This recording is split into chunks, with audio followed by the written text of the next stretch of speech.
crise institutionnelle dans la province du Sankourou et les difficultés dont fait face la population de ce coin figurent parmi les points au centre des échanges entre le président de la République Félix-Antoine Tshisekedi Tshilombo et les députés et sénateurs du Sankourou reçus au cabinet du chef de l'État à la Cité de l'Union africaine ce lundi 8 juin 2020. Nous avons sollicité une audience auprès du chef de l'État pour ce qui suit.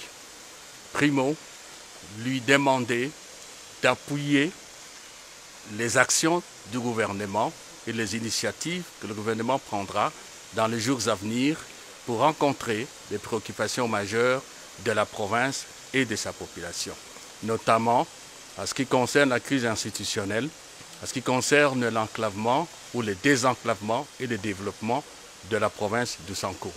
Nous avons enfin suggéré à M. le Président de la République, à l'occasion de 60 ans d'indépendance de notre pays, parce que dans quelques semaines, dans 2 semaines, ça sera le 60e anniversaire de l'indépendance de la RDC.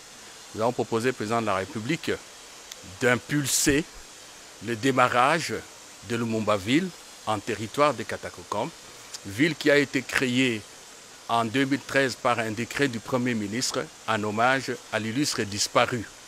Plus concrètement, nous avons suggéré à M. le Président de faire en sorte que les autorités urbaines soient nommées, que le site commence à être aménagé et que la construction de la ville devienne une réalité. Le Président de la République s'est montré très attentif et n'a pas manqué de nous dire qu'il s'impliquera personnellement.